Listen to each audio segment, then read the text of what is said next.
अरे यार ये दर्द। ओए, शर्म नहीं आती दूसरे घरों में झांकते हुए? खैर छोड़ो, तुम्हें भी होता है ना ये गर्दन का दर्द। आज हम बात करने वाले हैं सर्वाइकल स्पॉन्डाइलोसिस के बारे में, या फिर आम भाषा में जैसा लोग इसको बस सर्वाइकल के नाम से जानते हैं। तो चलो फिर बिना ज़्यादा टाइम वेस्ट करे अपनी मुलायम तशरीफ को, एक्चुअली आप वहीं बैठे रहिए, मैं बोलता हूँ। चलो, hey guys, welcome to my channel, this is doctor Phoenix. अगर आप ये थोड़ा पहली बार देख रहे हो तो मैं आपको बता दूं कि मैं हेल्थ, सेल्फ हेल्प और विजडम रिलेटेड बातें करता हूँ and I post every week. अभी सबसे पहले सर्वाइकल स्पाइन क्या होती है? सर्वाइकल स्पाइन आपकी रीढ़ की हड्डी का वो पार्ट होता है जो कि आपकी गर्दन के एरिया में आता है, और सर्वाइकल स्पॉन्डाइलोसिस का मतलब होता है बेसिकली आपके गर्दन में डीजनरेटिव चेंजेस जो कि उम्र बढ़ने के साथ साथ होते हैं और बहुत ही ज़्यादा कॉमन है। डिजनरेशन की वजह से आपकी स्पाइनल कॉर्ड अफेक्ट हो सकती है, स्पाइनल लिगामेंट्स अफेक्ट हो सकते हैं, जो हड्डियां होती हैं छोटी छोटी छोटी माचिस की डब्बी जैसी जो रखी होती हैं एक के ऊपर एक, वो भी अफेक्ट हो सकती हैं। अभी अगर आपको सर्वाइकल स्पॉन्डाइलोसिस है भी तो आपको डरने की ज़रूरत नहीं है, क्योंकि ये बहुत ज़्यादा कॉमन है। इवन कुछ स्टैट्स के हिसाब से 95% people above the age of 60 has cervical spondylosis। हाँ, ये ज़रूरी नहीं है कि उन सबको इसके सिम्टम्स भी हों, लेकिन होता ज़रूर है। अब बात करते हैं इसके सिम्टम्स की। सर्वाइकल स्पॉन्डाइलोसिस का सबसे जो बड़ा और सबसे बेसिक सिम्टम है वो है पेन और स्टिफनेस इन द नेक, यानी कि आपकी गर्दन में दर्द होता है और आपको मूव करने में थोड़ी सी जकड़न या अकड़न महसूस होती है। ऐसा हिंदी का लोचा हो जाता है कभी कभी, कोई बात नहीं। अब इसके अलावा जो सिम्टम्स हैं वो आपको तभी महसूस होंगे अगर आपकी स्पाइनल कॉर्ड या आपके नर्व रूट्स इन्वॉल्व हो रहे हैं।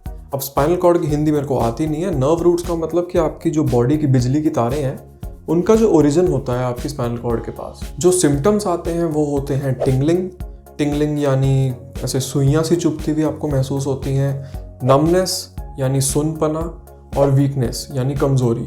ये सिम्टम्स आपको अपने हाथों में और पैरों में फील हो सकते हैं। इसके अलावा आपको कोऑर्डिनेशन में दिक्कत हो सकती है, आपको बैलेंस में प्रॉब्लम आ सकती है, हो सकता है कि आप ढंग से चल ना पाएं, और बहुत ही सिवियर केसेस में ब्लैडर या बाउल कंट्रोल भी लूज हो सकता है। अब बात करते हैं इसके कॉजेज की। कॉजेज में सबसे पहला कॉज है डिस्क डिहाइड्रेशन।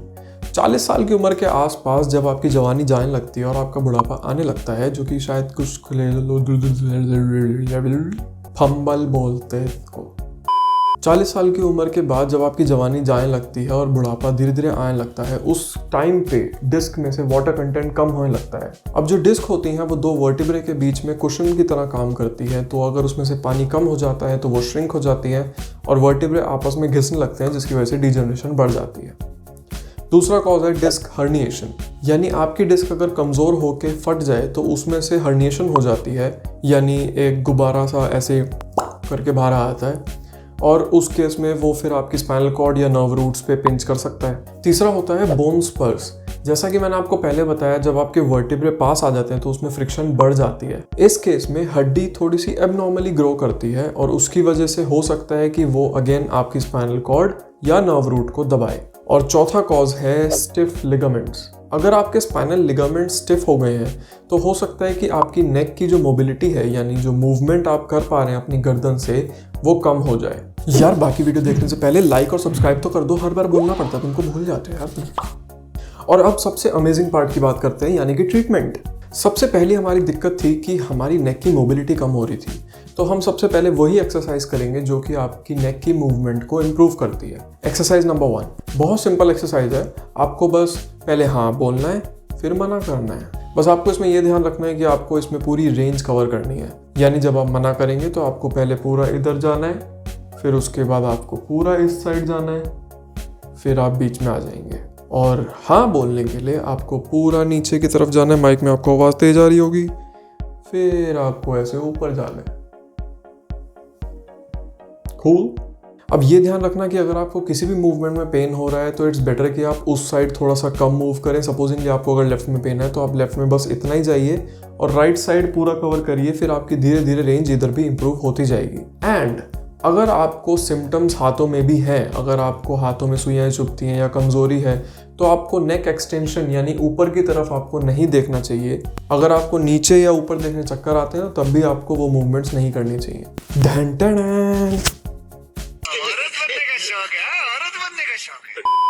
नहीं, मेरे को औरत बनने का शौक नहीं है। ये आप एक्चुअली नेक एक्सटेंशन में यूज़ कर सकते हैं। इसकी जगह आप टाल भी यूज़ कर सकते हैं। मेरी मम्मी की चुन्नी यहीं पड़ी थी, मैंने वो ले ली। करना क्या है, अगर आपको ऊपर देखने में दर्द होता है तो आप क्या कर सकते हैं कि आप ऐसे करके टाल या किसी भी कपड़े को, चुन्नी को ऐसे करके पकड़िए, अपनी नेक के इस वाले पोर्शन पे रखिए विच इज़ ऑलमोस्ट सेंटर, ना ज़्यादा ऊपर है ना ज़्यादा नीचे है, और उसके बाद आप इसे ऐसे करके आगे थोड़ा सा खींचिए और थोड़ा सा ऊपर की तरफ। ये आप ऊपर देखते देखते हाथ ऐसे ऊपर करते जाएंगे। इस पे आपने पुल जो है मेंटेन करके रखा हुआ है, आप ऐसे ऊपर देखेंगे और फिर वापस नीचे आ जाएंगे। इससे होता क्या है कि आपके जो फेसेट जॉइंट होते हैं नेक में वो इसी डायरेक्शन में अलाइंड होते हैं, तो जब आप ऐसा करते हैं तो आपको नेक की वो रेंज इजीली अचीव हो जाती है। अब अगर आपको गर्दन लेफ्ट या राइट करने में पेन हो रहा है तो आप इसी का इस्तेमाल करके उसमें भी हेल्प ले सकते हैं। सपोजिंगली आपको राइट घुमाने में गर्दन पेन होता है तो आपको करना क्या है कि आप इसको ऐसे ही पकड़ेंगे, ये वाला आप ड्रॉप कर देंगे जो राइट साइड पे है, ये वाला इस हाथ से पकड़ेंगे और ये लेफ्ट हाथ से पकड़ेंगे। उसके बाद इसको आपको नीचे खींचना है और इसको अपने जॉ लाइन के साथ रख के इसको आपको ऐसे करना है। इससे आप अपनी नेक को थोड़ा सा फोर्स दे सकते हैं और आपकी रेंज भी इंप्रूव हो जाएगी। सिमिलरली आप दूसरी साइड के लिए भी कर सकते हैं। जिस भी साइड घुमाना हो उस साइड का ये नीचे छोड़ दो, दूसरे हाथ से ये पकड़ो, इस हाथ से ये पकड़ो, इसको नीचे खींचो, इसको ऐसे करके इधर खींचो। This helps in increasing the range to the left side. Cervical spondylosis और नेक पेन का सबसे बड़ा कॉज होता है हमारा पोस्चर। यूजुअली हम काम करते वक्त अगर हम फ़ोन यूज़ कर रहे हैं तो हम ऐसे कर रहे होते हैं, अगर हम लैपटॉप चला रहे हैं तो ऐसे चला रहे होते हैं, तो इससे हमारे जो बैक मसल्स हैं वो स्ट्रेच हो जाते हैं, शोल्डर मसल्स टाइट हो जाते हैं, नेक हाइपर एक्सटेंशन में चली जाती है, यानी ज़्यादा मुड़ती है पीछे की तरफ और उसकी वजह से ये वाले मसल टाइट हो जाते हैं। तो हम जब एक्सरसाइज करेंगे तो हम इन्हीं सारे मसल्स को टारगेट करेंगे, किसी को स्ट्रेच करेंगे, किसी को स्ट्रेंथन करेंगे। Let's go. पेक्टोरल्स यानी आपके जो चेस्ट मसल्स होते हैं, इसकी स्ट्रेचिंग के लिए आप ऐसे ही अपने रूम के किसी भी कॉर्नर में जाके खड़े हो सकते हैं और आपको दीवार की तरफ फेस करना है। फिर आप दीवार की तरफ फेस करके अपने दोनों हाथ ऐसे रखेंगे और आगे की तरफ चलते जाएंगे। मेरी आवाज़ गूंज रही होगी बट इग्नोर दैट। अब उसी पेक्टोरल्स के दूसरे फाइबर स्ट्रेच करने के लिए आप अपने हाथ से ऐसे वी शेप बनाएंगे और आपको सेम प्रोसीजर फॉलो करना है। आप दीवार की तरफ आगे चलते चले जाएंगे। जब आप आगे जाएंगे तो आपके दूसरे मसल फाइबर टारगेट होंगे। ट्रैप्स यानी ट्रेपेजियस मसल की स्ट्रेचिंग के लिए आपको करना ये है कि आप अपने हाथ को ऐसे करके रखेंगे, ऑपोजिट हैंड इधर, और आप अपनी गर्दन को इस तरफ पुल करेंगे। ये ध्यान रखना कि आपको बहुत ज़्यादा फोर्स नहीं लगाना है और आपको शोल्डर ये लिफ्ट नहीं करना है। अगर आप बैठ के कर रहे हैं तो आप इस हाथ से अपनी चेयर होल्ड कर सकते हैं नीचे या कुछ भी। ये शोल्डर आपको लिफ्ट नहीं करना है और आप ऐसे करके पुल करेंगे, 30 सेकंड तक होल्ड करेंगे और उसके बाद लीव। ये आपको 3 बार करना है, सेम इस तरफ भी। तीसरा है लेवेटर स्कैपुले, यानी इधर पीछे जो ये मसल होता है, इसको स्ट्रेच करने के लिए थोड़ा सिमिलर ट्रैप्स जैसा करना है बट डिफरेंट डायरेक्शन में। करना क्या है, आप अपने हाथ को ऐसे पीछे की तरफ रखेंगे और अपनी नेक को ऑपोजिट साइड नी की तरफ नीचे बेंड करेंगे और थोड़ा सा फोर्स लगा के स्ट्रेच करेंगे। सेम इस तरफ। जब आप ऐसा करेंगे तो आपको यहाँ पीछे स्ट्रेच फील होगा। स्ट्रेचिंग में आपको 30 सेकंड होल्ड करना होता है और 3 बार स्ट्रेच करना होता है। अब बात करते हैं स्ट्रेंथनिंग की। हमें कुछ मसल स्ट्रेंथन भी करने पड़ेंगे अगर हम चाहते हैं कि हमारा पोस्चर अच्छा रहे और हमें दोबारा कभी नेक पेन से ना जूझना पड़े। स्ट्रेंथनिंग के लिए सबसे पहली एक्सरसाइज है नेक आइसोमेट्रिक्स। अभी नाम से डरना मत। दिस इज बेसिकली कि आपको अपना हाथ यहाँ पे रखना है। आप अपने हेड से हाथ की तरफ पुश करेंगे और हाथ से हेड की तरफ पुश करेंगे, कीपिंग इन माइंड कि दोनों में से कोई सा भी बॉडी पार्ट मूव नहीं होना चाहिए। कैसे? जैसे मान लीजिए अभी मैं ऐसे सीधा खड़ा हूँ, अब मैं अपने हाथ से और हेड से फोर्स लगा रहा हूँ। मैं इसको 10 सेकेंड तक होल्ड करके रखूँगा और उसके बाद अब मैं रिलैक्स कर दूँगा। सेम प्रोसीजर आपको फॉलो करना है, मेकिंग श्योर आपकी नेक ना तो ऐसे जाए ना ही ऐसे जाए। इस एक्सरसाइज के आपको 10 रेपिटेशंस करने हैं विद मे बी 3 सेट्स। अब जैसे हमने इस साइड करा था ऐसे ही आपको इस तरफ भी करना है, सामने से करना है और पीछे से करना है। ये अगर एक्सरसाइज आप शीशे के सामने खड़े रह के करेंगे तो ज़्यादा बेहतर होगा। सामने और पीछे की तरफ जब करेंगे तो आप या तो एक हाथ से कर सकते हैं ऐसे, या फिर दोनों हाथ ऐसे करके रख सकते हैं और पीछे भी। Got it? दूसरी एक्सरसाइज है रोम्बॉइड स्क्वीजेस या शोल्डर ब्लेड स्क्वीजेस। इसके लिए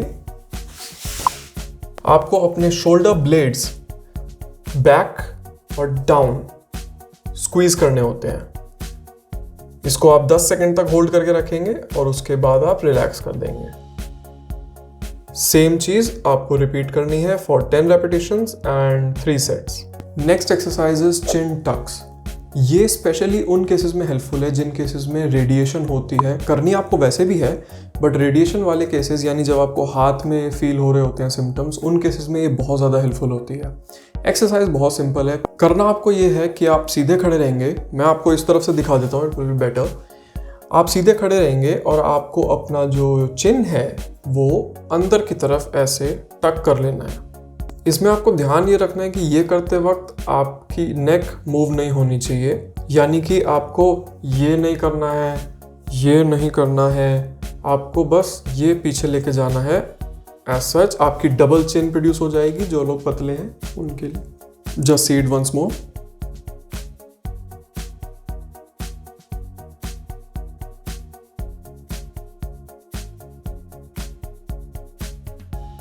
नेक्स्ट आते हैं उस पे जिसमें आपको मजा आने वाला है और आप अपनी मम्मी पापा की गई मेहनत यानी आपके भाई बहन का इस्तेमाल कर सकते हैं। समझ रहे हो? समझ रहे हो आप? समझ रहे हो ना? अभी मैं आपको वैसे बताऊंगा कि आप खुद कैसे कर सकते हैं, बट अगर आप अपने भाई बहनों से करवाएं तो उनको समझा देना। टेक्निक बहुत सिंपल है। जब आपको नेक पेन होता है तो मोस्टली आप करते भी ऐसे ही होंगे, विच इज कि आपको अगर पेन हो रहा है तो आप ऐसे हाथ रखेंगे और आपको ऐसे फिंगर से लेटरली पुल करना है, यानी बाहर की तरफ पुल करना है। ये करते हुए आप धीरे धीरे नीचे मूव करेंगे और साथ में गर्दन भी ऊपर की तरफ मोड़ेंगे। मैं शर्ट के ऊपर से करके दिखा देता हूँ। आप ऐसे करके मोड़ेंगे गर्दन।